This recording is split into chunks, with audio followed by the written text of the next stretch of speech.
reading your book, you said your sister's one of the most intelligent people you've ever met. If she wanted to, what do you think the likelihood is she could be president? I would say that she would be a good candidate because she's smart, she's well-spoken. You know, this is a time when I think a woman president would be very attractive to a lot of people, especially with sort of all the head knocking and lack of teamwork going on in Washington. She'd be a great candidate, but I know she has no interest. Why not? Just growing up with her, it's really not her thing. She would prefer to do sort of your behind the scenes sort of not-for-profit, helping as many people as she can, as opposed to being out in front like you have to be when you're the president. There are a couple other experiences I wanted you to recall, if you don't mind. One being watching the July 4th fireworks from the roof of the White House. Oh yeah, that was the first 4th of July that we celebrated with them at the White House. You know, and it was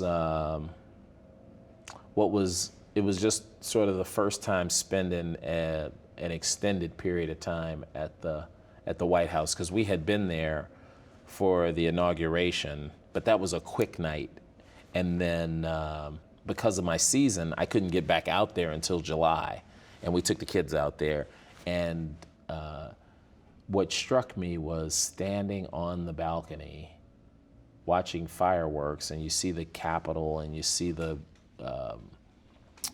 memorials, you see all of the architecture around Washington, D.C., and you're standing there thinking, what am I doing standing up here on the roof of the White House? It was just a weird feeling. And aren't the guys with the snipers right by you too? Yeah, there's security all around. I mean, it was just, you know, it's just, you just don't you growing up on the south side of Chicago, you don't think of yourself as being in that situation. And it just made me really step back and appreciate our country. And you know, it was fitting that was the 4th of July, and you're thinking about independence, and you're thinking about freedom, and you're thinking about equality, and you know, your sister and brother-in-law are inhabiting the White House. It's kind of a weird feeling. How about another July 4th at Camp David?